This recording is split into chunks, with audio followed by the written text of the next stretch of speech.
Yeah, let's go, motherfucker. Go live. Okay, Straight up, we are live. Nothing is over! Oh, I call a fucking show. first show back in New Year. Just better than you. It is going perfect. Look at you with your fucking 48% body fat. Close, aren't they? Very close. Hey, fool, you ready for another beat? Should have never came back. Love ya, baby. My name's Bella. Put your fur boots on. You think I'm fit to eat totally like you, eh? Trying to make the shit sound fucking authentic. Let's see here a little more. I love this. And what's it gonna do when Hulkamania and the largest arms in the world run wild on you? Welcome to the Nothing Is Over podcast with me, your host, Robert Kelly. How we getting on, gang? Happy New Year. For the last time, that all ends now. No more saying Happy New Year to people. That's done. Fucking over. How we feeling? Are we feeling energetic? Are we feeling like we're ready to attack the new year? Make it our bitch? Are we just feeling fucking bloated and fat and lazy and uninspired? Just me? Well, I'm up and down. I get it. It's just what it is. I know I start off a day really well for a couple of days and then it just all falls to shit. Tried different diets, tried to become fortified, failed at that. I'm going to try and get Brian on the show to talk about that, to talk about failure, because I did indeed fail that course. I tried to finish strong, but I failed. I let fucking inner turmoil, drama, the shit that eats away at you, I let that win for a while, and that was the problem. And my go-to to deal with shit is, is like the typical wee fat boy, is stress eating, because donuts make me happy for a wee second, and I'm miserable, so I'll go have a donut, and for even just a wee second, I'll be like, oh, I'll be happy, and I'm very happy when that sugar just hits the tongue, and it's, and then it's the donut gone, because I eat like a fucking duck. Problem is, it doesn't last. It lasts for that second, and it just goes, boom. A moment on the lips, a lifetime on the hips. So I have been exercising, I have been working out. I've not been going super hard or anything like that. I've not been doing any strength and conditioning. I hit the bag a couple of times. I've really mainly been doing yoga and some, I don't know if you call it fucking lifting weights, but just a lot of dumbbells. And nothing structured, just maintaining. Pish, really, just awful, fucking awful. But the main one is that I need to get in control of it is the diet, because I don't need motivation to work out. It's just, it's in there now. I need to do something every day. I need to do something. But the diet, I have no problem just eating amazing for half a day. Having just eggs, wee bit of chicken at lunch, and I come home at dinner time. I have no problem just going like that. Fuck that whole day. Let's have some blueberry muffins, and I'll have 4 of them, because you get 4 in a pack. You can't leave any. They don't exist after the night, so they have to go. And you eat them all. Sometimes it's 4 giant Empire biscuits. And you eat them all. And I have no problem doing that, and that's the problem. I need to be like, no, I'm no throwing away all this good work just because I feel a bit sad. Things didn't go right today. Fucking, and I was a wee bit of sugar in my lips will make me feel better. It doesn't, and I'm saying this out loud for me more than it is for you, ladies and gentlemen. But I just need to get that under control. Once I get that under control, and I can do it, I just need to let it fucking set in. Can I get fat again? Anyway, big show coming up, interview show. We have Andy, the Dutchmaster Loen, Muay Thai, Mai Tai, Muay Thai, however the fuck you tie it, fighter. We have a wee chat about his fight career, some training stuff, him being a dad, hashtag being a dad, and also his martial arts club, Phoenix Rising, which he started a couple of years ago to help for recovering addicts, and now he has fighters there coming and training with Andy, or nothing to do with addiction or anything like that, and he also helps people that are still in the throes of addiction. Fantastic interview. The guy's a fucking great laugh. Look forward to hearing that, and it'll be coming up later in the show. But first, we have a mere one story that I want to cover before we get to Andy. It's one that's been brewing over the last couple of days. Listen, we try and keep politics away from the show. What are we going to say? The God Emperor went and dethroned some fucking communist dictator, and now everybody hates him for that, when they were shouting for Maduro to get overthrown 5-6 years ago. These same people now are going around, oh, Trump is the way he did it. Oh, fuck off. He did it for the oil. And your point, caller, fucking let him take Greenland and all. So there we touched upon politics. Right, hold on a minute, let me fucking fix the levels here, turn myself up a wee bit. Turn it up. There you go, that sounds a bit better. Speaking of touched upon, Mickey Rourke. My God, one of my favourite actors. Like, if I went back in a time machine and spoke to big fat movie geek me 20 years ago, but like, top 5 greatest male actors ever, I would put him in the top 5. Maybe number 5, but he'd be there. I fucking love me some Mickey Rourke. And right at the time as well, he had his first comeback. I mean, he fucked his... Oh, did he fuck his career. For like the 9.5 weeks days, the first iteration of Mickey. Angel Heart, Year of the Dragon, Pope of Greenwich Village, Eric Roberts.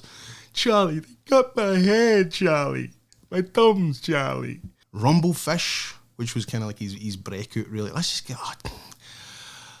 settle into this segment, because it's a fucking weird one. Let's get a wee bit of background on Mickey. Why do I love Mickey? I mean, look at these fucking movies. Johnny Handsome, him and Walter Hill together. What a fucking great crime movie that was. 1989, gritty Walter Hill. Fucking Mickey Rourke at the height of his powers. I mean, I never liked 9.5 Weeks. I was never a big fan of the kind of erotic thrillers like back in the day. I went through a wee phase of watching Jade and what was the fucking Body Evidence? Remember that one? Madonna. And of course Sliver. But Basic Instinct kind of done that, didn't it, really? I mean, you can't really get it better than that. For what that is. White Sands was a great movie, and this is the drop-off now. This is when he started, shouting at fucking movie executives and being a dick and being difficult. And he left acting. He left it around about the fucking early 90s, done with acting, because it was too feminine. He suffers from modern day Marlon Brando, because I believe that's what he could have been. Nothing sadder in life than wasted talent, as Big Sonny would say. But that's exactly what he is. He's totally wasted fucking talent. He, to me, is the natural evolution of Brando and what he was as an actor, bringing that raw, masculine realness to stiff upper lip acting.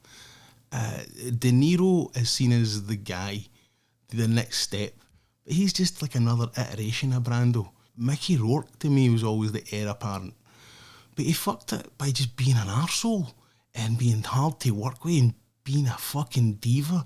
And he says he quit because it was a very, let's actually say, because I asked Grok, and there's no direct interview of him saying this, but it's came up a lot in interviews. Let's see. There's no verified interview where it explicitly says he quit acting because it was too feminine. That's what I asked Grok.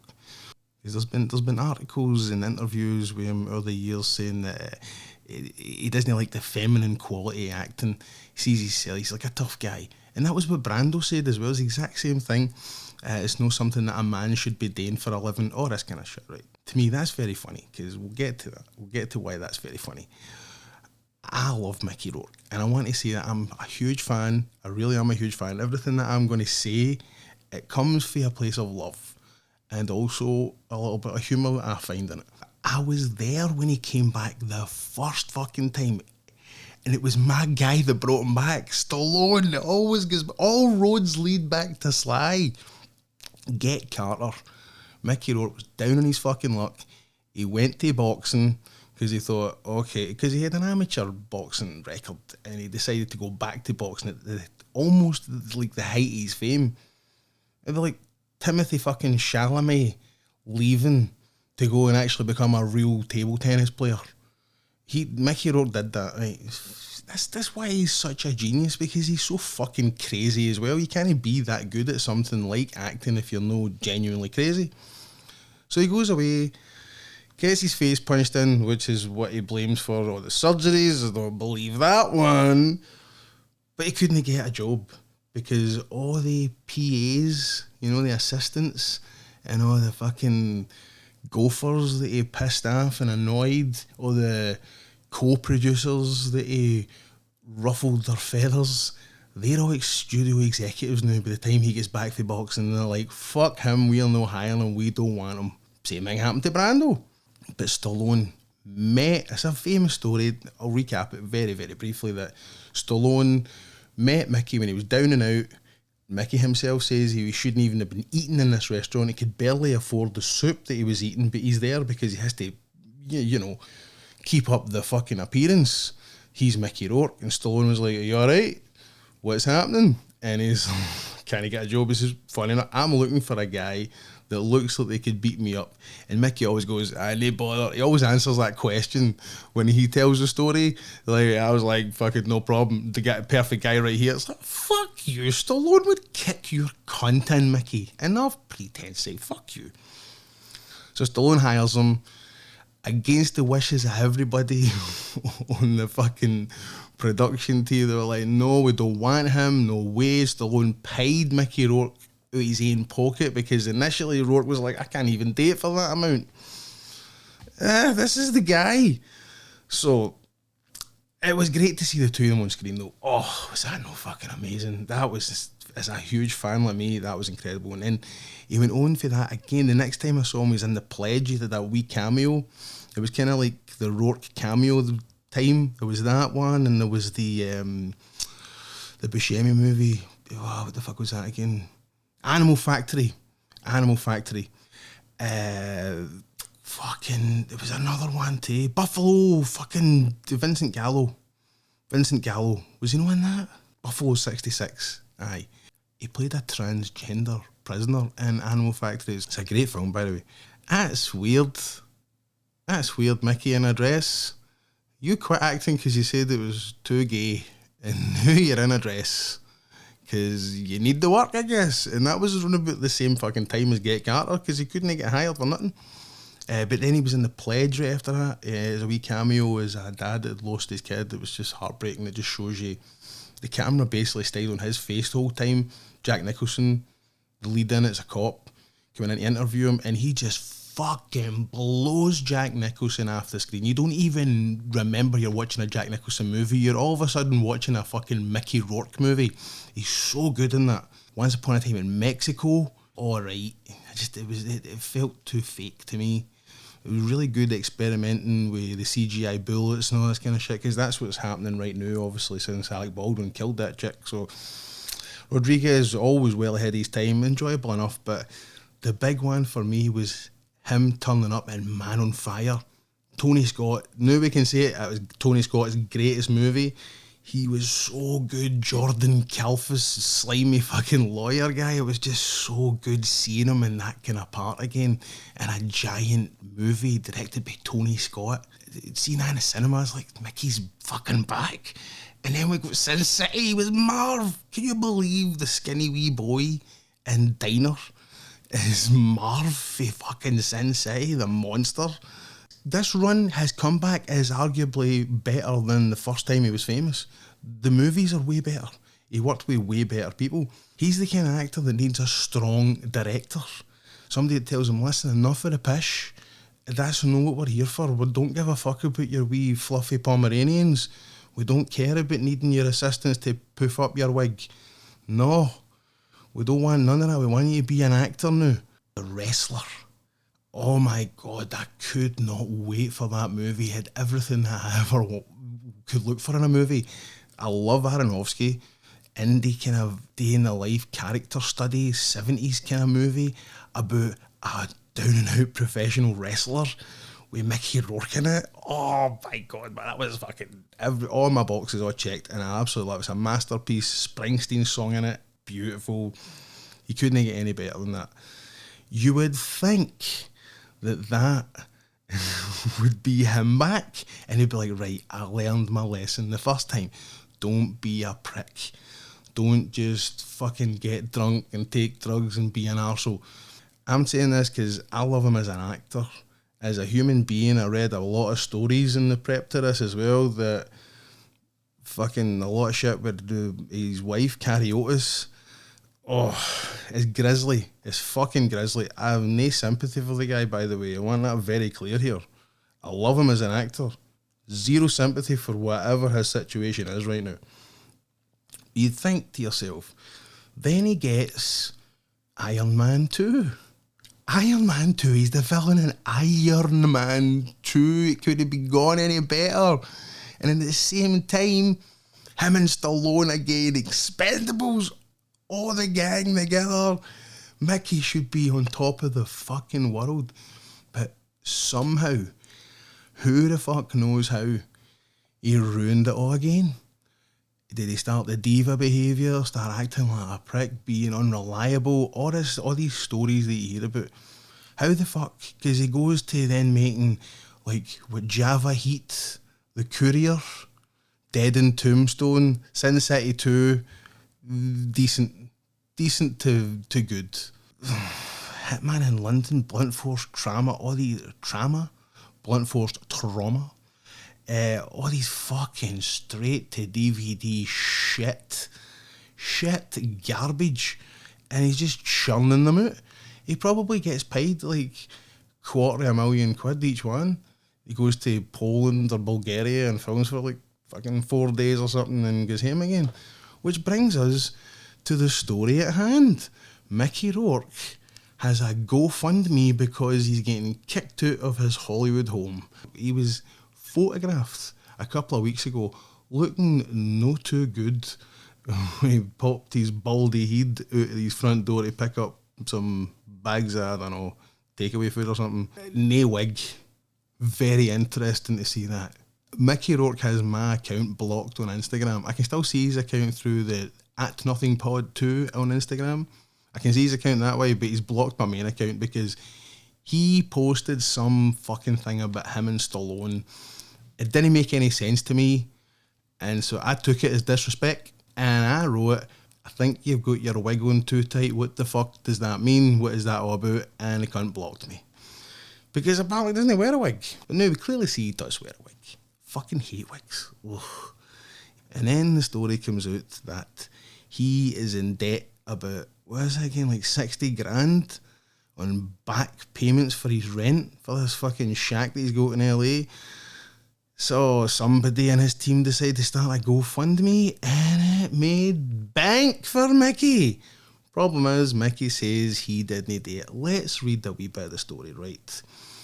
From the Daily Mail, Mickey Rourke's manager insists GoFundMe is real after star-blasted humiliating campaign to stop eviction as it reaches $100,000. Fucking... oh my god, these people donating money. These people are probably skint. Like, oh, poor Mickey. We just saw him on Celebrity Big Brother. We'll give him money. And again, he probably get paid a good bit of dough for that, coming out here to the UK to do Celebrity Big Brother. Bit of controversy there again. Mickey nearly fucked up. He started like hitting on that wee ugly dyke or something. Fucking can't help Mickey be Mickey. Mickey Rourke's manager has insisted that the $100,000 GoFundMe campaign set up in his name to help prevent his eviction is valid, despite the actor calling it humiliating. The Oscar-nominated actor, 73, was served a notice last month to pay $59,100 in back rent he allegedly owes on his Los Angeles property within 3 days or risk eviction. 73, it was like 6 years ago he paid some fucking, as they call it in the game of boxing, tomato can out in Russia to go and basically have a sparring session, pretend it was a boxing match and let Mickey beat him up and knock him out.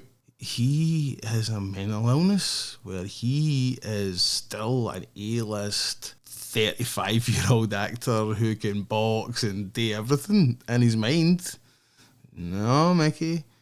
On Sunday, a fundraiser was launched by a woman named Lila Joelle Jones, who said she works as an assistant to Rourke's manager, Kimberly Hines. Jones claimed the GoFundMe was created with Rourke's full permission. The campaign has raised $100,490. I checked it just there. We'll get to the account in a wee minute. It's less now, it's like 90 odd thousand, so they must have given some of the money back. However, the previous night in an Instagram video shared by Rourke's page on Monday, he insisted he'd never accept charity despite claiming the house had rotten floors and was infested with rats, and he denied knowing about the fundraiser. This is Mickey Rourke, and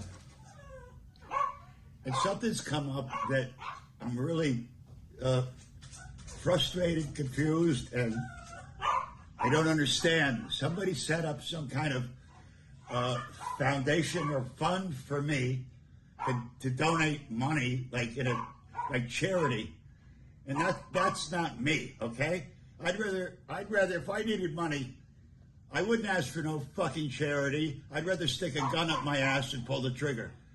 So whoever did this, I don't know if they did it. I don't know how sticking the gun up your ass and pulling the trigger is going to get you much money, Mickey.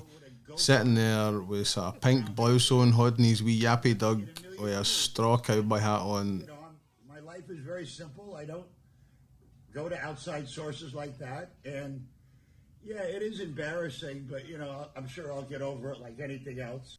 So apparently it's no real, but his management say it is real. There was reports coming out that he lives such a fucking lavish lifestyle. He's paycheck to paycheck. He's rich poor. This comes from an insider. Always an insider, isn't it? Always some fucking nosy bastard. Mickey has lived a life of a rock star with plenty of drugs and alcohol abuse over the years, said the insider. So to see him worse for wear in recent pictures without the benefit of Hollywood movie magic, he wouldn't look any better if he had James Cameron's Avatar budget. We wouldn't be surprised that he looks nothing like he used to. An insider told that the wrestler star finances were not in a good place. When it comes to his finances, let's listen to this person who we don't know who he is, talking about Mickey Rourke's finances, probably an ex. The movies he has been doing don't pay that much for the life he is used to. It's almost a paycheck to paycheck type deal, where if he was more protective of his finances, he'd be okay. He's rich poor, if that makes sense. He has outlets to make substantial amounts of money by doing films and reality shows, but he spends it so fast that he's at square one right around the time he starts making money. He lives a very extravagant lifestyle. How dare he though? If he is living paycheck to paycheck, but he's out there in these fancy Have you seen the way he fucking dresses? This is something that I want to talk about, because he literally quit acting at the height of his powers and has since then said it's feminine, I'm a tough guy, I'm a fucking fighter, I'm a boxer. He dresses like Quentin Crisp. It's a fucking meme. He's got the tight wee jeans on, the sparkly cowboy boots. He wears handbags. Literal fucking handbags. I'm sure he wears feather boas. Is it just to draw attention to yourself? How much attention do you need? Is it maybe because people stopped recognising him as Mickey Rourke because he's just got a fucking big, giant, weird plastic face now? You don't know who he is? And his posts on Instagram are interesting. They're very interesting. Verging on creepy. A lot of shots of male bodybuilders. A lot of reposts of male bodybuilder stuff. A lot of posts with him and his personal assistant, Dima, a kind of a Eurotrash twink looking guy, handsome looking young fellow. Mickey signs off all of his Instagram posts with like L&R, Mickey, Dima and kids, woof woof. Kids are the little fluffy doggies that he carries everywhere, that for decades he's had these wee Pomeranian Chihuahua things that fucking annoyed directors because he's insisted that he have them in the shot with him. And like, your character doesn't walk about with a dog. And he's like, well, I do, so this is what's happening here. See, strong director, and he needs a strong director, but it's an interesting one, old Mickey. He hates Trump. He fucking hates Trump so much so that he was getting roasted in every single one of his posts. He turned all of his comments off his Instagram. So anyway, Mickey denies he's got any involvement in it, even though his manager says it's all set up with him. Maybe Disney understand it. He's old. He's like fucking 73 years old. He is still facing eviction because he owes 60 grand in back rent. That's probably like 3 months' rent. He says there's rats. Place is falling apart. I remember he did these videos during COVID. He was a big COVID guy. He was a big wear your mask retard during that time. And he had these, they weren't workout videos, but he had like dragged these workout machines into his living room. It looked kind of hoardery. I can imagine what his fucking place looks like. And that was a different place altogether. Because they said he's no long moved into this place. And he owes them already 60 grand. And it's been reported, once again in the Daily Mail, Mickey Rourke has checked into an upscale hotel as he battles eviction from his LA home after reportedly failing to pay the rent. Former Hollywood heartthrob is staying at the star-favoured West Hollywood Hotel. Of course, you're a star, Mickey! You're a star! West Hollywood Hotel, where rooms start at $550 a night. You just fucking whip out that GoFundMe money, Mickey. Get yourself a wee spa day or something at a fancy hotel. This is pretty funny. The Oscar-nominated actor donned a wig as he was pictured leaving his home with a dog and some of his belongings packed in a bag on Sunday. So he's like, I can't handle this anymore. I'm going to a hotel. Leave everything. Just grab my bag, get my dog, boom, and he's off to the fucking hotel and he'll deal with eating, ice cream and watching sad movies. Good luck to you, Mickey. I hope at 73 he's still got a lot of good years left in him. Stop pretending that you're Mickey Rourke for before. Just shave your head. You don't need to wear those ridiculous fucking wigs like geranium on top of your head. Stop fucking with your face. It's kind of settled down a bit now. Just leave it alone now. He's clearly an addictive kind of guy. You get addicted to the plastic surgery. Can he make me believe a few shots to the face, broke nose, I think he kind of got a broke cheek, is going to turn me into that? That's impossible. He's had 4 faces in the last 6 months, fuck's sake, and 25 wigs. Calm it, Mickey. Do some good work. Stop being a prick and like having an attitude, a diva attitude. That you just be there and do good work. You know what I mean? Be the heir apparent to Brando and cut out all the shite. I guess he kind of is though. I mean, Brando was a prick too. Who's the next in line? I think it's Shia LaBeouf. I love me some LaBeouf, and I think he's went past all that shit. He has got God very, very strongly in his life, and he's doing some of the best work of his entire career. We love the beef on the show. The GoFundMe, right? Top donations. There's 2,500 ones anonymous, 2,000 anonymous. Brian Adams, $1,346. Do you think that's the Brian Adams? I think it might be. Brett Ratner, giving him a wee grand. Chris Jericho. He was supposed to wrestle at WrestleMania 25. I was fucking there. I was there seeing Mickey live in the ring. It was mediocre. Who else have we got? We get into like the 500s. 300 for Eric Roberts. Isn't that sweet? His old pal flung him $300. Good for you, Eric. He's kind of, he's making movies in Russia. So I don't know if Eric's doing too good. Health-wise, looks great. I'm sure finances are fantastic. Getting that fucking bum $300 is just very, very good. Very good. Well done, Eric. So let's hope Mickey gets another shot. Give him another shot. Give him another shot. He'll be fine this time. Totally. Let's just give these fucking degenerate fuck-ups shot after shot at redemption, and we just sit back and say, oh, what great art they create. You see what I'm getting at here, people? It's a difficult one because I love him as an artist. As a human being, I don't think I could fucking look at him. But that's enough of that. let's get to my interview with Andy Loen. Hit me. Let's phone Andy.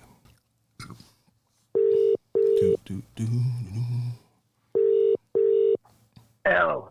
Andy boy, are you there? That's me here, mate. That's me here. Andy Loen, the Dutch master, Muay Thai boxer, coach, martial artist, a pro combat fighter over 20 years, but most importantly, a father.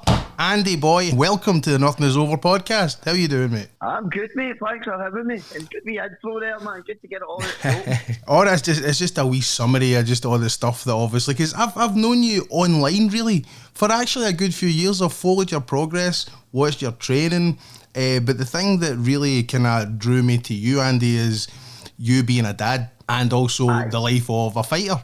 And it's such an interesting. I want to get into that later on, but let's start at the beginning, Andy boy. Where did you get your nickname? Now, we had your stablemate, Jean-Claude Van Damme, on before Christmas time, and you're the Dutch master. Colourful names. Where did you get your name? Well, my second name's Dutch. My family's like, my granddad was in the war. He was a Dutch Indie boy. Right. And that's the second name's there you go. Everybody thinks it's called something to do with green or something. It's no. It's to do with my granddad.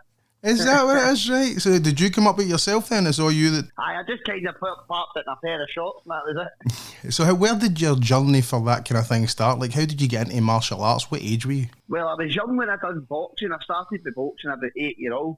Just at Dutchmaster ABC in the Argo, in between. I was on and off because I played football. And then obviously Muay Thai was an absolute accident. I was at the gym and my pal was like, oh, I bet he won't come to a class. And I went and I fought 3 months later. 3 months later after you first tried it, really? Because I'd boxed, so I knew how to block punches and things like that. So if you can defend yourself, it's half the battle. So tell me something then. So how do you say it in Muay Thai? Because Tam told us it was Muay Thai. I say Muay Thai. Some people say Muay Thai, but I say Muay Thai. Right, okay, right. So we're split there. We're 50-50 then, right? Aye, because Tam talks a wee bit more eloquent than me, so he might be right, you know what I mean? So you've been fighting then professionally over 20 years, that's right? Did you have like boxing fights? Did you go back to that, or was it just you fell into... I just had a few amateur boxing fights when I was younger, like a lot younger, and I fell away from it to play football. And then obviously Muay Thai, I just fell into it. Like I said, it was one of the boys in the gym was meant to be fighting a guy at 65 kilo. I was just coming out of the gym. I think I was 68. He had to pull out and I took the fight 2 weeks notice and it was great. That's fucking like almost the same story that Tam had as well. What is the deal with that? How do you just fall into something as fucking lethal as that? Well, you see, the thing is, you need to be present to get the opportunities. Some people think people get given these chances. You don't. You need to be in the gym. So if you're in the gym and your coach is seeing you hitting pads, you're getting better, you're sparring. If a fight comes up, it's like, do you want it? You're ready. And then that's you make a decision for there. So you were training, obviously, for Muay Thai anyway, and then it was just 3 months later you had your first fight. How'd that go? I drew that fight. I thought I won the fight, but it was a draw at the end. But like I said, I'd been training hard, and I was in the gym 5-6 days a week, and I was getting punched about to start with, so it's like a big steep learning curve. But then I was in the gym, I was present, and a boy that fights at the gym as well, Alexander, he got a job in the rigs, so he had to leave 2 weeks notice. And I got asked, do you want to take the fight? And I took just fell into it? It was brilliant, man. It was probably the best thing ever happened to me at short notice like that, you know what I mean? What was the training like you were doing leading up to that made you that ready to actually, have the guts 3 months later just to step right into the ring? What was like a day in the life of training like then? Well, I already knew Tam, so it was like he was a fighter there, so because I was quite pally with Tam, when it came to sparring, I was going in, sparring with Tam. Tam was punching me about, but I was always game. And then that kind of gets you in with some of the fighters. And then they take a bit more time with you, bring on your technique. And as long as you're training as hard as you can, people will help you. But if you're no cheap, you're half-arsing it, I'm not going to bother helping you. What did that feel like with that first walk in? Because you're only 3 months in it, obviously. I mean, was there nerves? Is there always going to be nerves? Or are you calm? I was fine until after I got my horns wrapped. So Mark forgot to bring pads for the warm-up, and we forgot our pie oil, and we had to use a fucking Swiss Army knife to cut the tape. because we forgot our gear. So that straight away was a bit of a heat up. And then I got my hands wrapped and I went to the toilet and I seen the guy I was fighting and he was massive. Like I fought at 65, I was small 65 and he was huge and I was like, oh my God. And then luckily I checked the kick first minute of the round and it wasn't sore. And that was that. It was good. So I suppose you get faced with that thing that you're scared of and it happens, you think, this wasn't so bad. Well, that's the thing, like bare shin on bare shin, everybody cringes at it, but Aye. it's how you block a kick. So if you get kicked in the shin, it's sore for 10 minutes. But if you get kicked in the thigh, you can't bend your leg for a week. It's a good point. That's why all that training is with the fucking kicking the bamboo and all that, isn't it? And then the rolling the metal bar up and doing the shins, isn't it? Oh, well, it was, but I don't agree with that. Like, see, shin conditioning like that, you're kicking leather pads, you're kicking hard stuff anyway, you're sparring, so I think your shins can get naturally conditioned. Once your shin goes, it goes. If people that have fought will know what I'm talking about. You can check kicks all day, it's no sore, and then eventually you check a kick and it's sore, and you're like, right, okay. So usually that's a wee bit of wear and tear. And that's not anything that can ever like rebuild or like get back for you again, is it? That's like a fucking career ender or something like that, isn't it?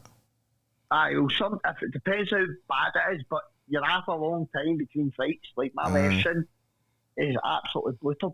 So I'd fight and it would be maybe 4 weeks before I could kick that leg again. What does it feel like? See when you're like fucking really kneeing somebody, because it's clinch fighting you doing it. Aye, it's like full rules Muay Thai, so when you clinch you can kick, you can knee, obviously different level rule sets, we do elbow, and then obviously you can knee to the head in some rule sets, but it's surreal because the best way to clinch is staying relaxed, but everything in your body's telling you to get tense because the guy's trying to knee you as well as you try to knee him, so you don't want to give him an inch because if he gets the hold of your neck, you might be snookered. There was see, even hearing your name, the Dutchmaster, it takes me to somebody who's one of my favourite fighters, is Bas Rutten, and I remember an interview they did with him talking about one of his fights in Pride, and he said he was so devastating with his knees into the ribs because he would time it to the exact moment where the opponent was breathing in, and then he would foley in with the knee, and that way you would get more torque in, and your knee would drive into his fucking ribs more. The evil thought behind that is, but the psychology of that is just fucking incredible, isn't it? Well, see, the thing is as well, it's very intimate clinching, like you're right next to each other, your face is against their face. So see, if you hurt them, you hear it. Like you hear them making a noise, you know what I mean? Or you feel them, like if you knee somebody and you wind them, they might go a wee bit limp. And then you're like, oh, I've hurt him. And then you try to go to work, and obviously he's trying to tie up. And that swings and roundabouts and all. I think Muay Thai is very a fan-friendly sport. Exciting. It's always that, and kickboxing was too that I never understood go to like the level of what mixed martial arts has. I mean, arguably mixed martial arts has it all, but as an action sport, I just don't understand why Muay Thai or like kickboxing, either the two of them ever blew up in the way that I think they should have. Well, I think it's a lot to do with like personalities. Like new Muay Thai is big. They'll get bigger because you've got people like Nico, obviously Stevie Irvin, or Tam, all these kind of people that are like exciting to watch, wee bit fan friendly. There might be a bit of carry on in between rounds and that. People remember that, and obviously you'll get the purists that want to see good Muay Thai, and I want to see good Muay Thai, but you also have to bring people in and have them remember that night out. Like, do you remember when Tam done the one before he fought? Things like, do you know what I mean? Things like that is personality. And I think that brings people in. They've made fucking movies about it. You know, it's an exciting sport to watch. And I don't understand why there isn't a big organisation. But I mean, one championship has, you know, some of the kind of fights that they put on and stuff like Rod Tang fights for them and stuff. But there doesn't seem to be like a giant organisation that puts out pay-per-views on the level that, you know, anything even close to UFC. No, see, the thing is, Steve, you want to watch good Muay Thai, you watch RWS, right? But one's so much bigger than it because it's more global and public. Like, they've got all these big contracts. The guy that used to run Pride is one of the presidents or something like that. Yadre boy, you've got the household names there that's going to bring people in, and then when they watch a good fight, it's that you're either going to get win or lose with your first fight. If it's exciting, they'll come back. If it's boring, they're no going. Can you talk a wee bit about like the psychology of fighting and all this stuff that I've ever watched and seminars and interviews with fighters and all these kind of things, it always seems to be you must be relaxed. You must be, you can't fight angry. They'd even fucking parody it in movies with trailers and stuff like that, telling fighters that. I think when you're relaxed, you're switched on. See, when you're angry, you don't click onto all the wee muscle movements, like with a kick. If you're throwing a kick, one of your shoulders will move, things like that. You'll not pick up on that because you're pig-headed. You're trying to hurt him instead of trying to win the fight with your smart head. You're going in there pig-headed. So I totally agree. If you stay relaxed, you'll pick your shots, they'll be sweeter, they'll be more technical, and at the same time, you'll be defensively sound. Right, that makes total sense to me, Andy. Listen, I've seen this clip, right, and I want to play it for you. And it's very interesting. Again, another one of my favourite fighters from back in the day was Don the Predator Fry, right? You know Don Fry. Oh, aye. Every interview he does man. is fucking gold, right? But he said this, and this is so interesting to me, and I wanted to talk to a professional fighter about this. Now, this guy, to me, is one of the fucking greats. I'll put him on my Mount Rushmore, maybe. Like greatest fighters ever. So let's see what Don Fry's got to say about something like that when he was fighting Ken Shamrock. No, it was all fun and games for me, I was having a good time, trying to make Ken mad. He makes him mad, get him out of his game, and that was the wrong way, when I interviewed Ken over here, he was like, nah, making me mad makes me a better fighter. I was like, shit, if I'd have known that, I'd have kept my mouth shut, That's quality, man. Yeah, Ken Shamrock.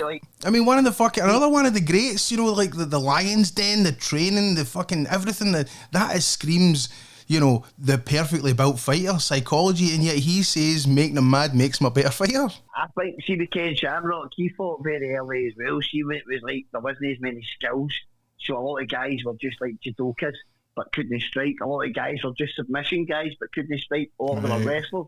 So I think he was a good mix. He could submission fight, knocked a few guys out. So I think with him, he could get angry and cause the level wasn't on the level playing field. I don't think, because when he fought Tito pieced him up. I always thought that Shamrock was a guy with a gas tank, and he just melted people in the way like Randy Couture would, because they were really good wrestlers too, and they would really just outlast somebody and just fucking drag him into deep water and just, last longer. That was the whole point of their game, wasn't it? He was a more well-rounded fighter with everything, with striking and submission game as well. I think, see the thing is as well, see you're a good grappler, you're holding a striker. I've tried any bit of jiu-jitsu, right, it wasn't for me. It's the most infuriating thing I've ever done. But I totally respect it. I think it's a beautiful sport. I just can't do it. And see when you're like, if I have to get to my feet, I'm going to piece you up. Your game plan's right at the because all you're thinking about is I'm going to punch your head in. But where do you think that comes into from Ken Shamrock's point of view? And he's saying, well, making him mad just makes him a better fighter because he's supposed to be a technical fighter, isn't he? I think as well. I think he's a technical fighter, but I think see for somebody like him, that's when he'll go and finish a fight. I think if you get him riled up, if he's heavy up for it, I think he'll have that killer instinct. Whereas when he fought, was it Don Fry he fought? The ones with the slaps, remember they were only meant to punch? Ah, you're right, fuck, right, they closed fist, Remember that he wasn't riled up that fight, it was boring. And don't get me wrong, the punches kind of ruined it. He wasn't the same guy as when he tried to take out Tito and he got elbowed to pieces. Right now, in the last couple of years, you've very publicly dealt with addiction battles, but I'm interested in what came out of that, which is the Phoenix Rising Martial Arts Club. Can you talk about that and where it came from, where it started? Aye, it was, Phoenix Rising, I was sober for 2 weeks at the time, and it was a Friday night, the gym never had any classes, so I just said to Mark, is it alright if I put on a 2-hour class? It's for anybody with recovery or mental health issues, but anybody's will. And it lasted for like 2 years, but from that, I was taking PTs, I had my own guys, there was guys wanting to fight, but they didn't want to fight, they wanted to fight for me. So it was that way, it kind of blossomed into its own thing by itself. It was never my intention to do what I'm doing, it's just obviously it's evolved and it's became something beautiful in my life. At this moment in time, you have your own bunch of guys, don't you, and your own gym and your own fighters that you coach. We've just moved to Bulgarian Community Halls in Erskine. I think we're one of the only Muay Thai gyms in that part of Erskine as well, which is very good. We're based in the community for the community. And we've got our own fighters. We had 2 in October, 1 out in December. We had 1 out in April as well. So our fight team has grown. And that's basically what I'm trying to offer. It's like, I believe in my coaching ability that I can get these guys to these shows, perform well, bonus if you win, but it's more about the performance your first few fights, and then we take it from there.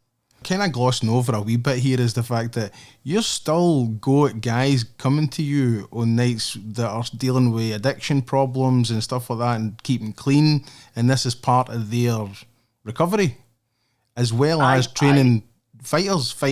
Aye, well, that's one of the big things for me as well. I always try to keep it near and dear to my heart because I'm a recovering addict myself, 2 years sober, so it's one of the ones where I've got to remember, if I didn't have people helping me up when I was doing, I wouldn't be where I am right now.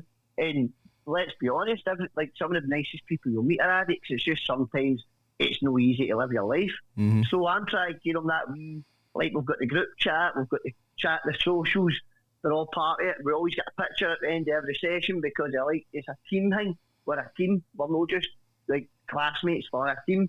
I think it's really important for addicts to know that there's other people going through the same thing there, because it's so easy to feel alone and you're the only person that's dealing with this problem. You're the only person in the history of the fucking world that's ever dealt with these sets of problems this time, and it's bullshit. There's people next door to you dealing with way fucking worse than you've got. Aye, that's definitely it. See, when I was obviously bad on it as well, it's like I feel sorry for myself. You get a wee bit of self-loathing, your pity party, and then what had happened was my daughter and my partner moved back to Cumbernauld, and you realise, oh wait a minute, I'm nothing without my family. That made me kick it. So I believe it a wee bit of, like, you need to own up to your own misdoings, if you know what I mean, and then we can help. If you're no keeping like terms with the fact you're an addict yet, you're not ready to quit. That's absolutely right, man. That's 100% right. And the thing is where you went through one of the most transformative things I think that any man can ever go through, and that is becoming a father to a daughter. Oh, yeah, like, you know yourself, mate, you'll be the same with your real assets. It's like the light of your life. Aye. Like every weekend I get my lane, mate, and I'm counting down the days. I'm like, right, I'm going to try and get up earlier, so I'm there for getting up. But I'm always there early and all day and that. But it's like, you know yourself, man, it's a pure gift. She's obviously a big part of you turning everything around now. And I made a pledge to myself. You need to have a wee bit of accountability. That's why I made the group. That's why I made the class. Don't ever feel embarrassed. If you ever fall off the wagon, it's better to share that than feel guilty about it, because that's what happens when you don't talk about it. You start to feel guilty. Whereas if you just come to me, I'm just your coach. I'll talk to you as a person, however you want to be. And if you want me to talk to you as a fighter, we'll do that as well.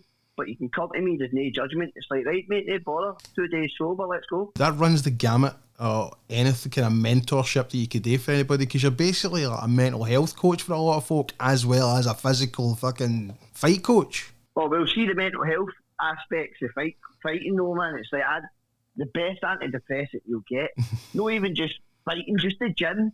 But see if you're into fighting and you spar with somebody, even if you just want to spar and get good at Thai boxing or boxing, the buzz you get for it, and you go home and all your other worries are like, doesn't matter, I just punched a guy in the face there. Brilliant.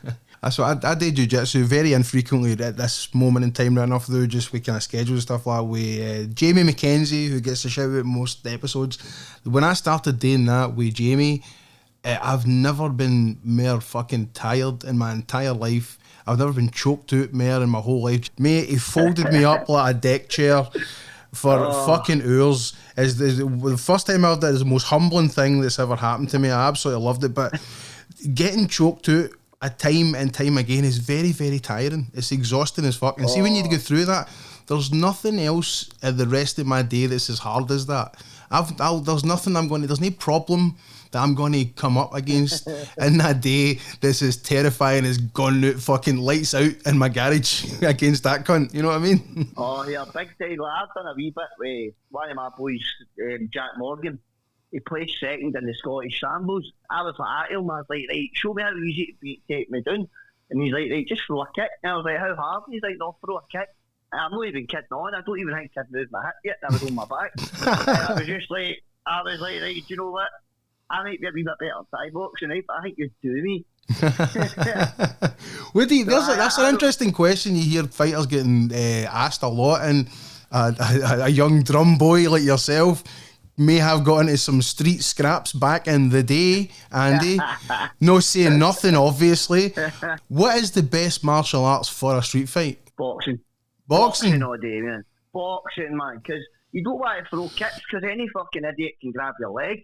See if he picks you up and slams you on your head on concrete, it's pretty bad. Game over, man. Whereas if you stay on your feet, good stance in and out, just jab a couple of people, see if you hit somebody in the face, and 10 times out of 10, they'll walk away. They don't want to fight because you've just punched them in the mouth. I said, because a lot of people don't know what that feels like.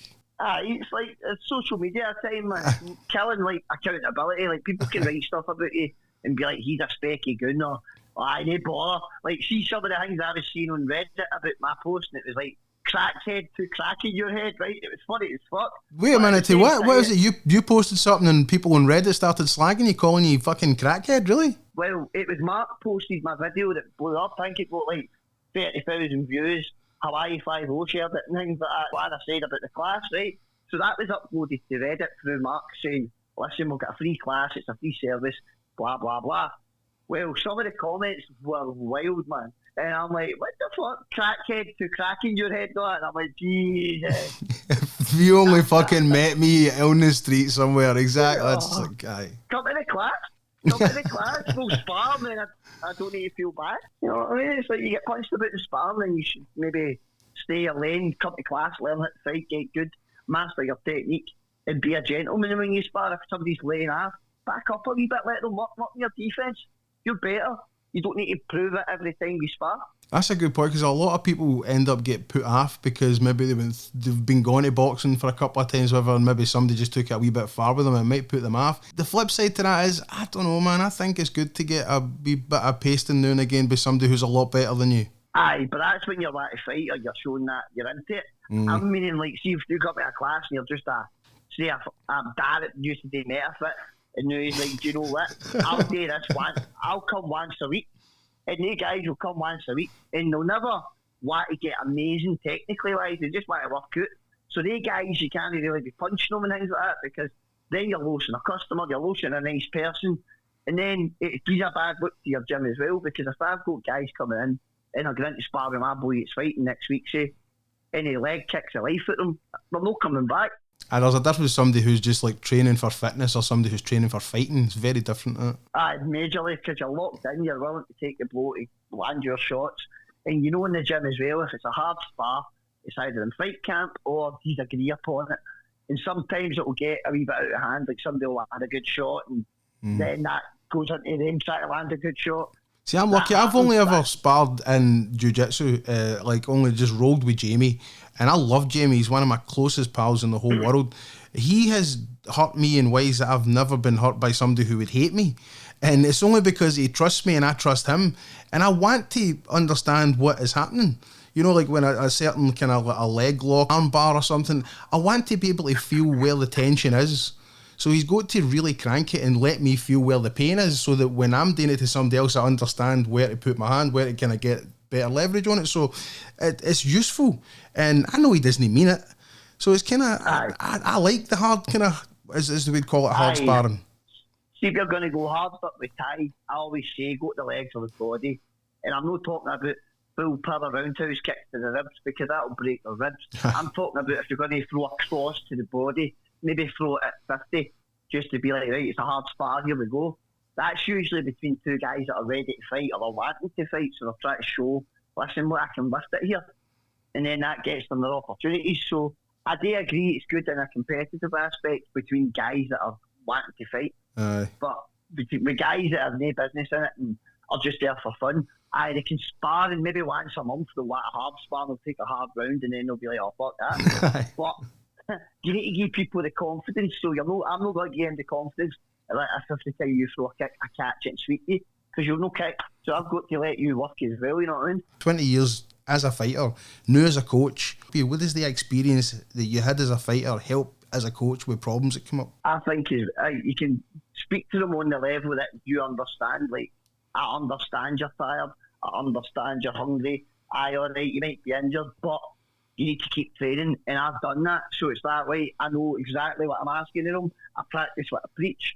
So if it works for me and I could do it, a young boy at 21 that's in great shape, just needs to lose 5 kilo or 6 weeks, which is doable.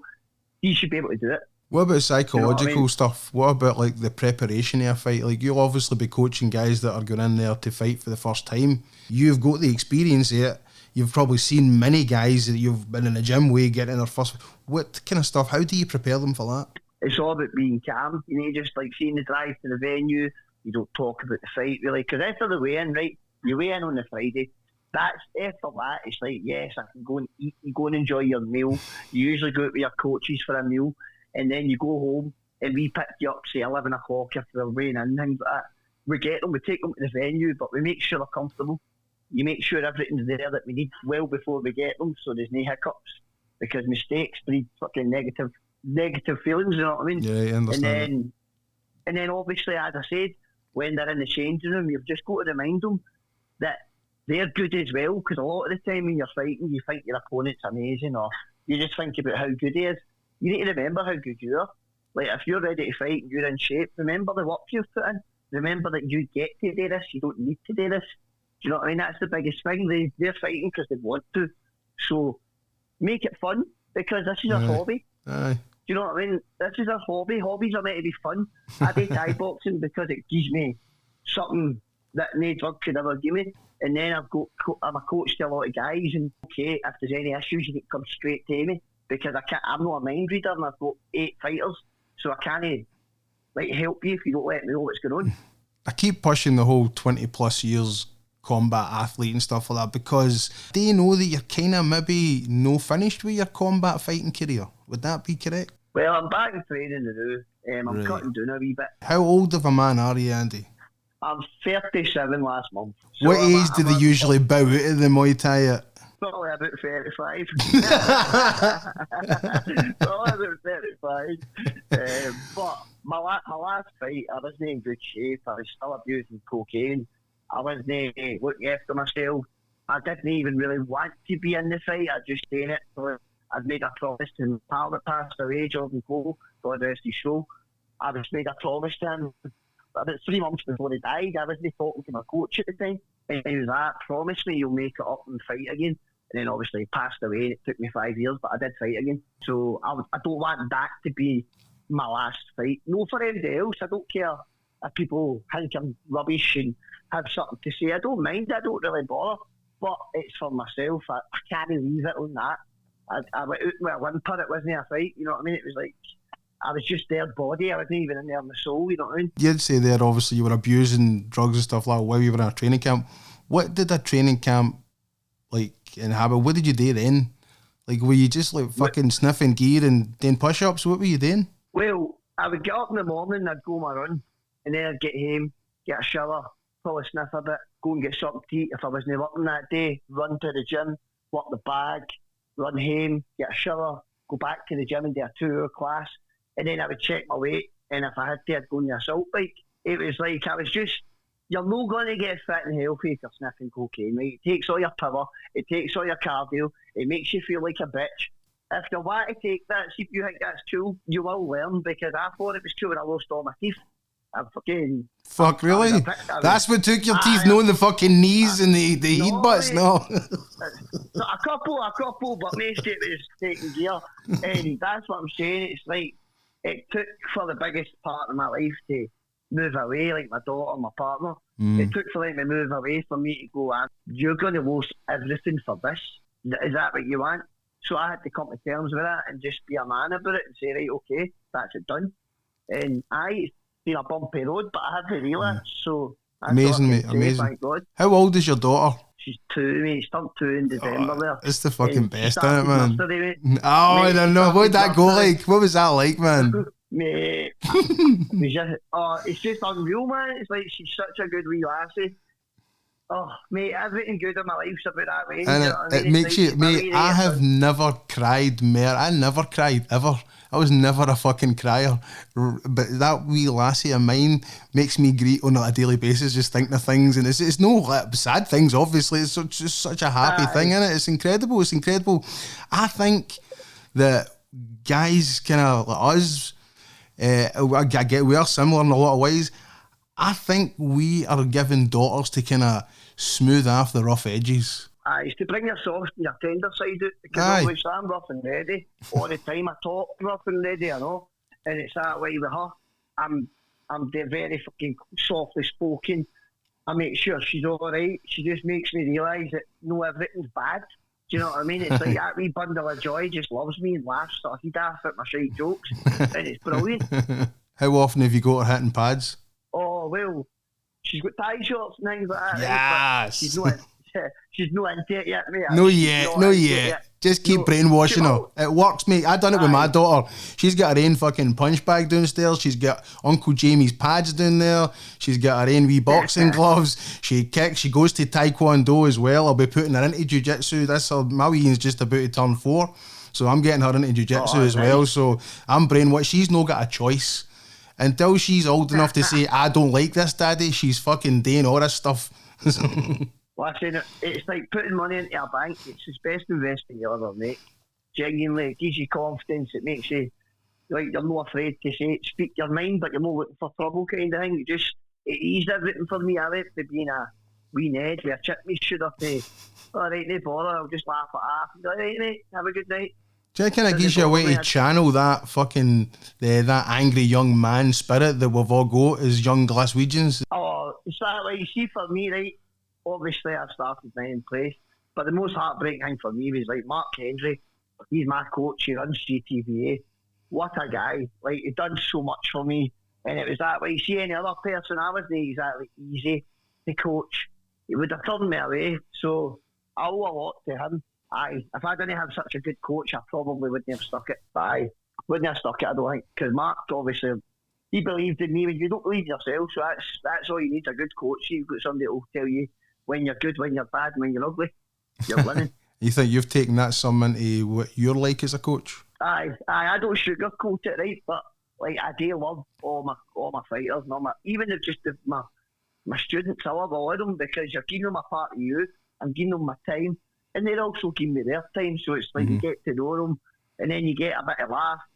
Obviously, December, Sam didn't get the result we wanted. He nearly stopped the boy in the second, ran out of gas, stopped in the fourth.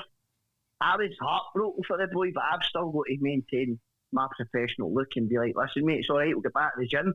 But inside, I was pure bubbling, do you know what I mean? Because he's a very good fighter. He's a very good fighter, but he's a very good person. So I just wanted what's good for him. But he'll learn for that fight and he'll pick back up, and he's going to be a different beast after the new year. Talking to that, mate, let's get back to you. What is it like? You know you're going to fight again, aren't you? You're definitely going to do it. So with all the injuries and all the wear and tear and all the fucking trauma that your body's been through, what does this fight camp look like? Clean and sober Dutchmaster fight camp. What does it look like? Hunters are running. It's fucking brutal, isn't it? A lot more strength and conditioning, because somewhere I neglected when I wasn't really bothered about how I felt. Whereas now I'm a wee bit older, so if I'm going to be using my muscles, I want them to be strong, so it's no killing me. Because obviously, like you say, hundreds of injuries and things like that, so I don't want to make the camp harder on myself by carrying excess weight anywhere. So that's why I'm cutting a wee bit out of my life for now, just to show when it's it's official and you've got a date. It's like you can just get into camp, you're no fat, you're just a wee bit chunky. Because I know I'm a wee fat pudding now. What does a weight cut look like? What do you do? Do you have anything that maybe you've stolen from somebody else or something you've come up with? Well, if obviously like lean canteen and things like that, see if you can afford to get the meal prep, that's what I would say, go with that, right? I'm no, my diets are shocking. My diet's What do you have for your dinner tonight? Like, not tonight, but when I was fighting, it would be a tin of beans at like 1 in the afternoon. So I wouldn't eat the whole morning. I'd go a run, I'd go to work, I'd take my break at 1, I'd have a full tin of Heinz beans and a bottle of water. And my treat before training was a bottle of Pepsi Max. I'd go home, and if my weight was too heavy, I'd go another run so I could have a chicken breast with a can of Iron Brew. That was my thing. I had to have my sugar. Yeah, right, and it was the worst thing ever. Oh, it's the worst thing ever. What's with the beans? Why a tin of beans? Because it filled you up. Protein? I didn't really like beans, but here, just you think about it, if that's all you're eating all day and you're starving. You're farting a lot, aren't you? Is that what's fucking powering your runs? Oh, yeah. All runs know the fucking lands on my feet. but no, genuinely, it's like, I'm always professional. I always make weight, always train hard. I do my running, but my diet is shocking. And that's something I'm going to need to work on. Because that is, you think about it, right? So say you get an 8-week camp. One day of that is the fight, one fucking day. So that full 8 weeks is all about losing weight, getting in shape, getting sharp. If you're fat, you're taking away time for getting sharp and working on a game plan because you're worried about weight. You're just focusing on losing weight rather than actually getting sharper in your technique and stuff like that. Aye, because it's not like us domestic guys are like world-class Sanchez fighters, right? We're good fighters, but they kind of guys are that good where they can just focus on losing weight because they're world-class. Whereas guys that are good, but they need to work at it, if you avoid the work, the sport's evolving all the time. If you're not evolving weight, you're going to get stuck in the mud. But you're also working a full-time job and living a fucking life, being a dad. It's hard. Oh, listen, I think one day a week, it's not even a day off, right? So on the Sunday, I do PTs in the afternoon, and then I get to go home and I get like 5 hours to just watch shite. And that. See, right now, that's enough for me because, like I said, like I started as out of good intentions and I plan on keeping it that way. I believe it's a small team with a big dream. So that, and obviously my daughters, everything in my life. So anything I can do to make her and her mom's life easier, I'm obviously going to try my best. It's just like money's probably the one thing that I can't give everybody because it's hard. Like trying to pay everything, make sure everything's kept open and things like that. It's not easy. It's more stress, isn't it? Aye. Aye, but the thing is we've got a good team and things like that. So if people pay their memberships and things like that, we've got more than enough. We'll get more than enough time to train and things like that. Pay your fucking memberships, you bastards. Keep my lights on at least. Listen, it's like everybody wants to be a fighter when it comes to training. do you know what I mean? Like even last night, I was at the boxing last night, some Triple ABC, with Jamie Maguire, and genuinely we done a warm up, right?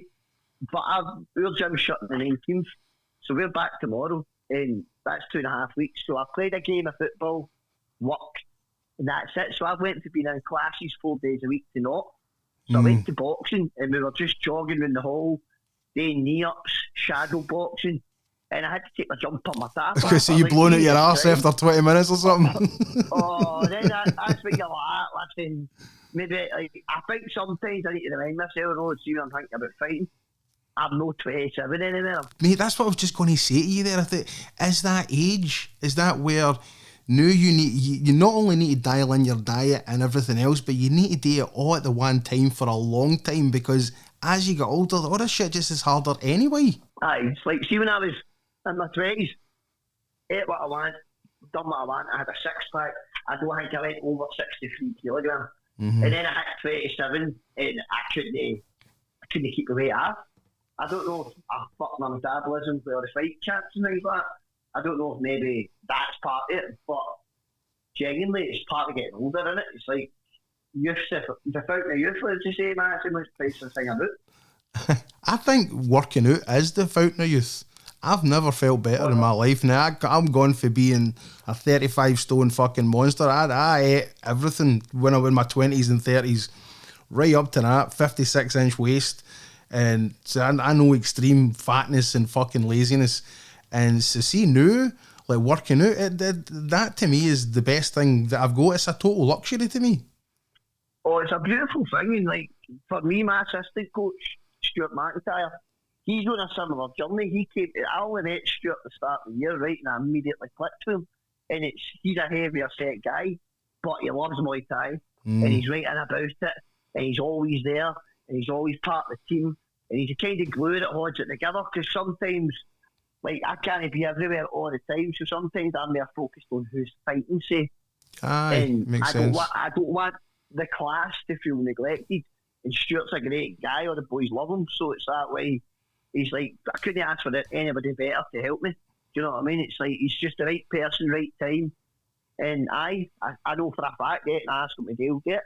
Same with me with him. If he asks me to do shit, I'll try my best. So going into the future now, Andy, you've got the club, which is obviously is roaring. You're just getting kind of started in it as well. So obviously it's 2 years, but now you're in the new premises and all that. You've kind of got a fight coming up. Sometime definitely going to be happening. It's going to be clean. You're going to be motivated. What happens if you get in there and you just absolutely fucking smash the guy? Well, that's the part of the thing, innit? So even if I perform well and no come out like hut, then one's never enough.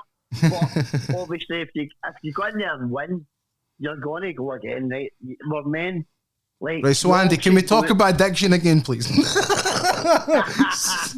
that not the same fucking thing? You're just still chasing a dragon, ain't you? I think you're just an addictive guy. Are we not just addictive guys? Addictive personality? Majorly, by the way, like, majorly Red Bull's my thing, you know. God. Something I'm going to be heartbroken when I need smoke.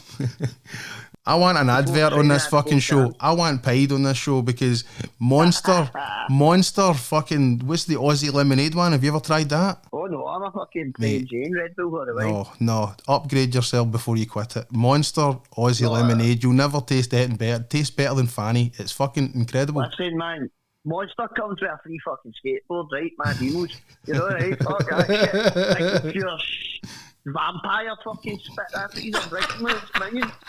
Fuck off. I'm for the drum, know what I mean? I'm going for the drum, not the bear drum, know what I mean? What is this all leading to then? After all this, you're an addictive guy, but you're at least using your addictive personality for good now. And that's the path that we are now on. That's why I say both of us are very similar in that way. What's the next addiction? Coaching. It's coaching? You think it's coaching? For me right now, I love doing this kind of thing, but for me, it's being a dad. It's that kind of thing where I'm addicted to being good at it. I don't know if I'm good at it yet, but I'm addicted to at least trying. It's something that's on my mind all the fucking time, and I know you're the same. Big time. That's all I think about, and it's that way. For me, it's like the wedding's always going to be the pinnacle, right? If I had to quit everything I need to do just to walk there, I fucking would. But the other side is, away for the way, and if I didn't have coaching for talk's sake, I would end up going back to doing stupid things because I had got an addictive personality. So I've had a taste of getting guys ready to fight, getting them to weigh-ins, go to shows, you wrap their hand. It's like a special moment between you and your fighter when you're sitting there, you know you're out next, you're putting the monk call on their head, and you're just like, right, you're ready. And it's kind of after that, you've no power. After that, we touch your gloves and you're like, right, it's your time to shine. It's all about them. It's all about them. Do you think that's why a lot of fighters do go into coaching? It's a way of prolonging your own career? Aye, because like you think about how many days a week you're in the gym, right? I've missed it for 2 weeks. 2 weeks and I'm climbing the walls. I've cabin fever. So it's like, for me, I might have the pure old-fashioned mentality, but I like to do stuff that's hard, like guy stuff, like old 80 films. You see Arnie cutting down trees and slinging them about. You don't see that anymore. It's like a little makeup and shit. What the fuck? No, I mean, what happened to men being men? Jean-Claude Van Damme, fly kicking a Korean guy in the face. What happened to that? He's still doing it somewhere. It's very true, mate. I think it's just an old school kind of the masculine identity's lost a wee bit. And there was obviously a big push to get women to the forefront of action movies and all this kind of bullshit. But true masculinity always wins out because it's always what fucking comes to the top. It's always what wins in the end. Well, see what annoys me about it, right? Who's the people that's got the problem with women doing well, right? It's all women going, aye, we've got equal rights now, but how's that guy doing better than me? You never see a guy below a woman going, how is she higher than me? I don't care. Everybody's paid on merit. See if you're better at a fucking job, you get paid more. That's it. Have you ever dealt with any of the female Muay Thai fighters? Is there ever any kind of like politicking issues about that? I've always had positive experiences with them. It's like, I think a lot of them just come to the gym and they leave that at the door. Obviously, I've heard other stories where stuff's happened and things like that, but I've never really associated with it because I don't think you should shit when you eat. Right. So, if I'm in the place all the time, why would I try and create any animosity with anybody, whether it be her, a boyfriend, or whoever? It just makes the gym's hard enough. See, when you've got guys and ladies weight cutting, they're tired. sometimes they might get rocked in sparring, or they take the net and they have a, like, everybody, I've threw the toys at the pram, for God's sake. So, it's a stressful fucking thing you're doing in your body, and let alone your mind. If you're going to have like a fucking bird on your mind or something, it's just going to aggravate you even more. Well, could you imagine, like, you're going with somebody in the gym and they're wearing these, like, revealing shorts? I say they're short, but you know what I mean? You know what guys are like? Guys look. Aye. So your ego straight away is like, what the fuck's he looking at? And you're all fighters. You're like, wait a minute. Aye. You're like, you forget you're going to spar, so like you can sort it out in there if you want, but I would rather you just spoke about it, because I don't really like my fighters punching the head off each other. You know, for something personal, I know you want to be learning for this experience and enjoying it. Aye, it's like, you honestly, you can't, like, animosity in the gym is like the killer of good things, because it's a steal of the joy, you know what I mean? Obviously you get fighters getting on shows and other fighters are jealous sometimes. I've been jealous, for goodness sake. Is that not a good thing? It's competition, isn't it? Aye, but you can be a wee bit envious and jealous, but you pray their downfall. You don't have any ill will to them getting it. It should never be negative. It should always be supportive, but it should be a thing. Well, if he's got there, then I should work harder. But you think about it as well, right? So say you've got 4 fighters. Say 2 of them fight at the start of the year. They don't need to come to the gym, but they come to the gym to help their friends, their teammates, their comrades, if you want to say that. You need to play your part as part of the club. And I think that's something that obviously I'm trying to instill in my own team, is we're a team. We always need to be part of this together.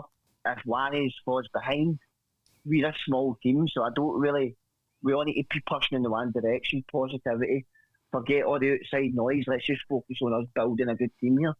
What's next for the whole team then? Is there like a show coming up soon, or you're training for somebody? Well, there's MTB on the 12th of April.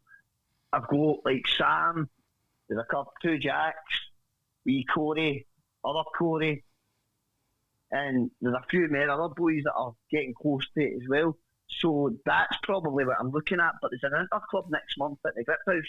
So that's like you go and you weigh, and it's just 5 rounds of sparring with a referee. It's not a fight, but it's like a hard spar. So it's as close you're going to get to a fight without actually fighting. And then if you do really well at that, and you're only getting leathered, and it's competitive, and you're blocking well, and whatever, then that's when you go, right, there's 6 weeks till this show. Would you like me to match you? For there, they tell you what the weight is. You decide what they're going to fight match them at. And if the promoter gets you a fight, brilliant. Are you talking about yourself here, Andy? Is this the path that you're going on? No, this is my boy. All right, okay. But genuinely, it's like you need to be in the shop window to get 50. So that's what I always say to them. Mate, it's true. See, if you're not in the gym and a promoter contacts your coach, see, I'm in the gym, right, and a promoter contacts me at 6 o'clock on a Friday. There's a fight next week. There's nobody in the gym for me to go, oh, wait a minute, have a look at Jack. When there's a Jack there, I'll go, right, I'll get back to you, and I'll hold tags for Jack. And if he isn't blowing out his arse, I'll ask him, do you fancy fighting next week? Boom. Some of the best opportunities come in short notice. That Tam said that too. You know what I mean? Like, right. Yeah, you need, as I said, Tam's the exact same as me. See if you're close to your weight and you're fit. It's fitness. Tam's a machine. He's fit. You know what I mean? He's fit. He's always been fit. I'll tip my hat to him. He's always in shape. If he's at shows or he's in the gym, and like I said, he's fighting on big shows. He's just won a European title. So if a big show like main event or something, what the next is Gary O'Brien and say, have you got anybody at 57 kilos? Tam's there. And then that's it. That's how you get opportunities to fight on massive shows like Tam did. So all power to him, and it's good. It's good people to have like coming up with. The thing is though, it's like for your career, you're not chasing titles or anything like that. You're chasing an ending that you want. Aye, for me it's like I didn't embrace the actual severity of the show and the fight, and I didn't really acknowledge to myself, like, listen, this is probably maybe your last time you're going to do this, and you've been doing it a long time, so you need to come to terms with that. And I don't really think I did, because I didn't give myself a good opportunity to be successful in that fight because I was abusing my body. No taking it away from my opponent, he done his job, and all power to him, that boy's still fighting, so fair play. So it wasn't that. It's just obviously to make a fight competitive, you need two competitive athletes. I wasn't an athlete, I was a cookie. It's a really important thing to realise as well, that you've got just an incredible opportunity that's in your lap, and that you've got this opportunity to go and in front of your daughter. Oh, listen, it's one of the ones. I don't think her ma will be best pleased, but it's like she will understand. It's like, mate, this is the only thing I've ever been good at. Aye. So it's like, it's kind of hard to just go for enjoying it and always having a fight to look forward to. See, when you have a party to go to and it's 3 months away and you're preparing for that party, that's what it's like. You get that 3 times a year. You fight, you get to enjoy it, you get to be like on the show. It fans your fucking ego as well, because you're fighting on a show and there's people there watching.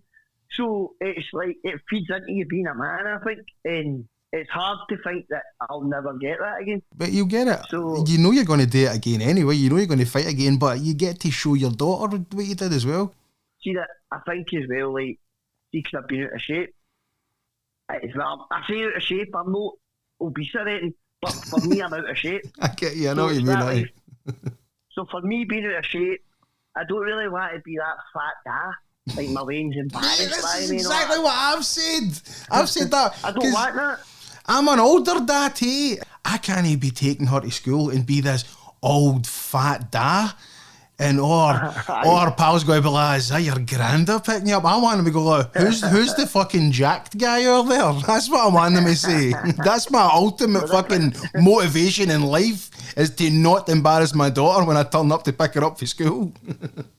Well, that's why I'm getting my teeth done. I'm waiting on an appointment to get on in time. Nice man, you get them done just in time to get them fucking knocked out again in a fight. Aye. Well, the thing is, but I can't smile at my waist, but he's not that, man. So I'm like, no. She's getting older. She's a pretty wee girl, beautiful person, 140s. Oh. So I don't really want to be smiling next to my vein, because then sometimes that's what they're going to be left with at one point in their life. Oh, so I don't really want to be sitting there pure dour face because I'm embarrassed by my teeth. What did it feel like when you held her in your hands for the very first time? Oh, just love, man. Just love. Just that, like, you're holding her, she's so tiny, and like she's just staring at you with her big blue eyes, and I'm just looking at her going, oh my God, this is just everything. Like, everything's changed forever. Like, I'm dad now. I'm no Andy anymore, I'm dad. Do you know what I mean? Your identity's fucking shifted altogether, aye? Aye, alright, Dad, you used to be a good fighter, Dave, I'm asking you, and I'll be like, okay. What was that? Aye, what you want? I've never experienced just a flood of just pure emotion, just pure love for anything ever in my entire life. When I held my wee daughter for the first time, I'm so happy. I've got video and photos of it and stuff as well, and it's just that you never felt emotion that deep before as a man, ever. Oh, yeah, it's like, you know yourself, it's the most surreal experience, and it's just like, everything's pure, there's nothing, there's no background noise, there's no, like, constant, like, things tied to it, like, oh, we'll love you as long as you do this. No, that's your daughter, man, she loves you already, she doesn't even know you yet. Unconditional, you know what I mean? Exactly, that's it, right. So, that's the best thing ever, man. Right, before two fucking grown men who are dads start greeting at each other here, Andy, brought up movies earlier on, right? Give me some of your favourite movies. What's like a comfort movie that you'd watch? Bloodsport or Kickboxer? Kickboxer especially, man. You guys are all the same, man. You fucking watch the same movies.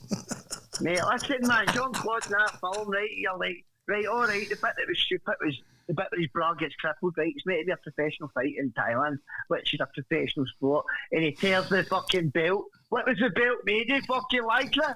Pure fish. And then he elbows over the fucking spine, and I'm not being funny. But how the fuck are you so precise with your elbow that you know how to fucking incapacitate a kickboxer? Alright, relax, Andy. It's just a movie, man. Fuck's sake. Oh no, fuck that. Oh, fucking Tom Poole, man. Fucking hate Tom Poole. That's funny. Fucking dick, man. I hate that cunt, mate. I'm glad Jean-Claude punched his cunt in, man.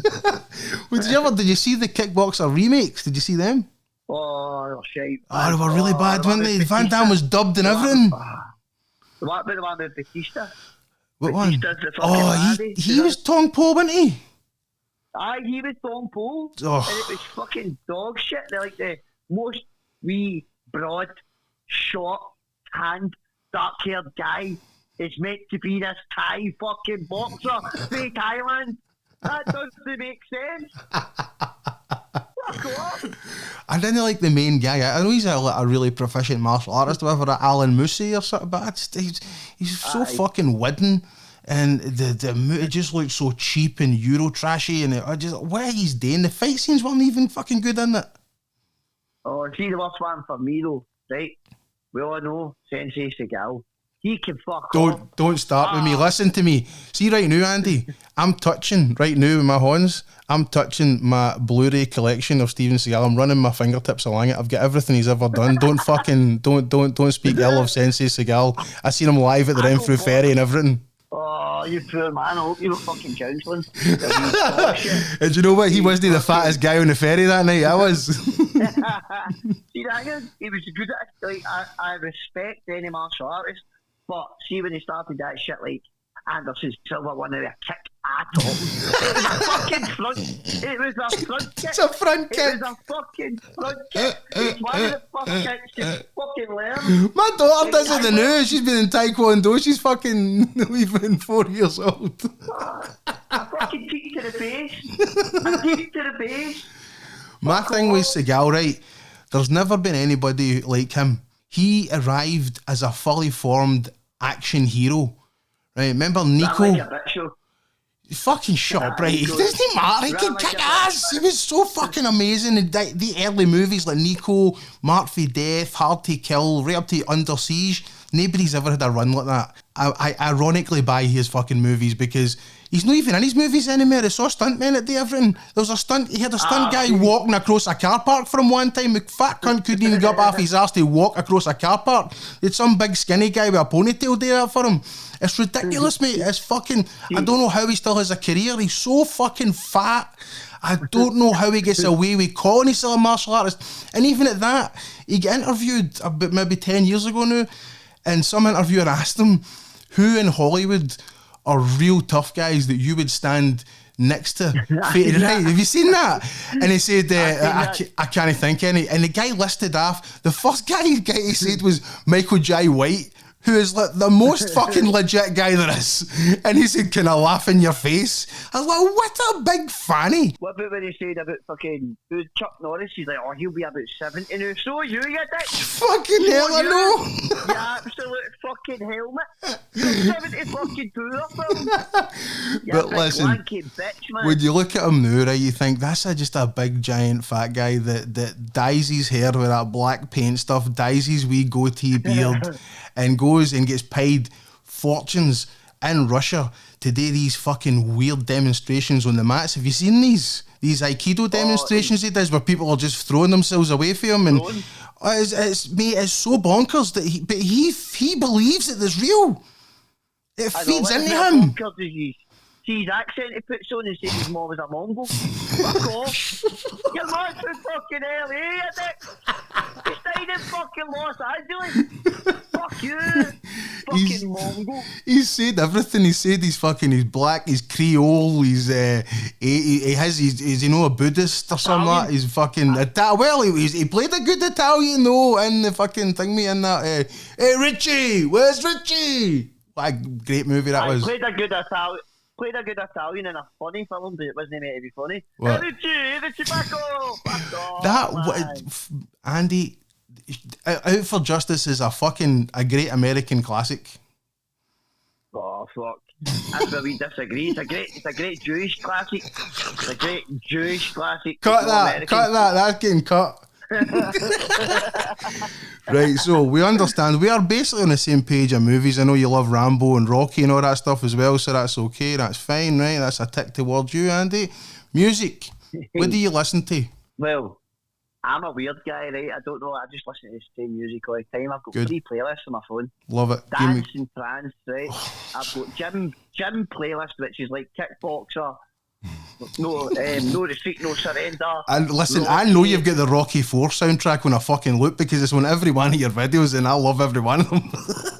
Fucking right, mate. It's like, yeah, listen, he went to fucking USSR before it was fucking Russia, right? Took that cunt out. He took that guy out. Fucking, he bleeds, mate. He's not a machine, right? And then the fifth one, he just like, he kind of carried on, he had seizures and all that was shit. What about Balboa? Ah, Don't fucking start. That is the best one. is it? Fuck, Rocky Aye, 2 it is is. the best. Rocky 2 the Rocky best. 2 's You're a the Rocky 2 guy. I love that though. I love Rocky that. 2, man. Rocky 2, man.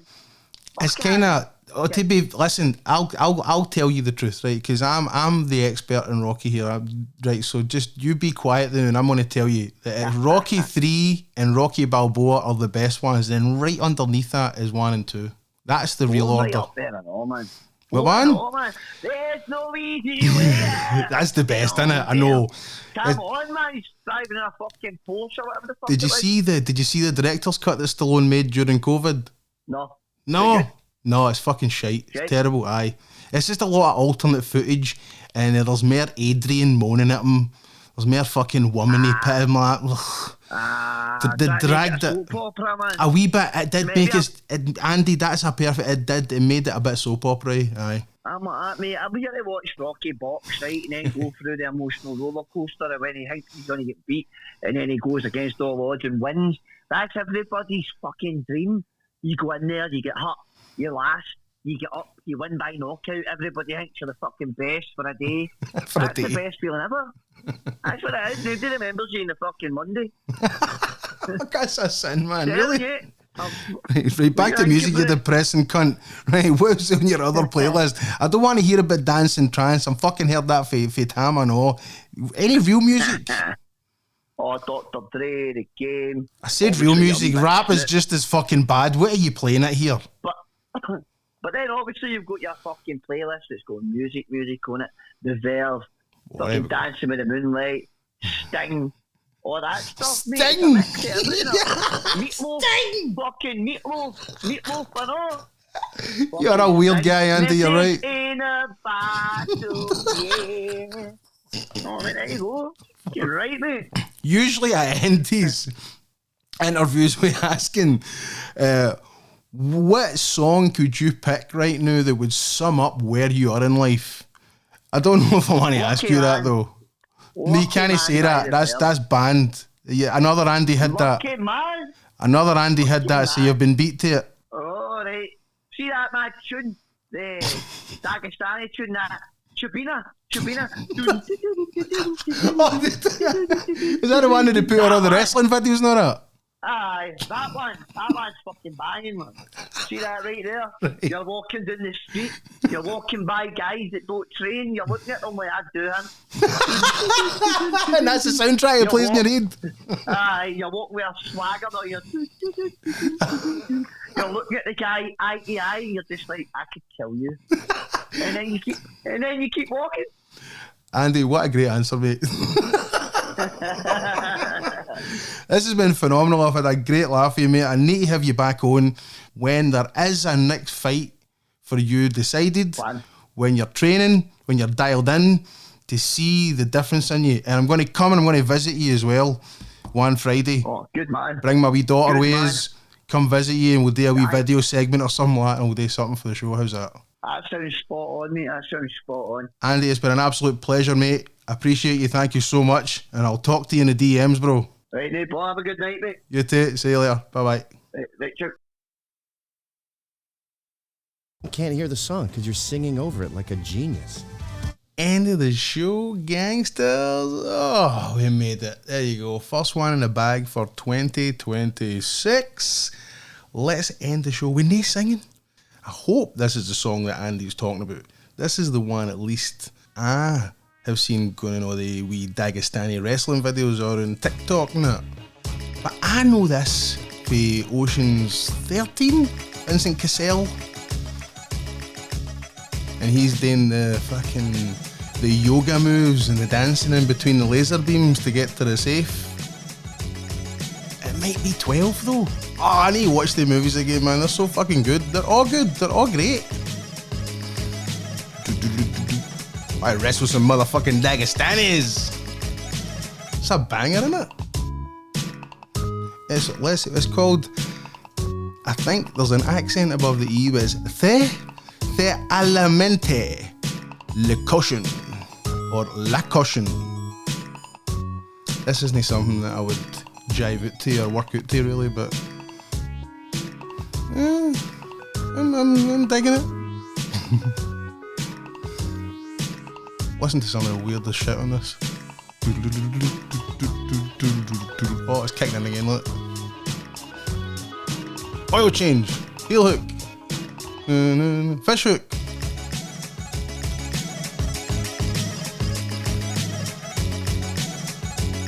That's enough of that, gangsters. See you next week.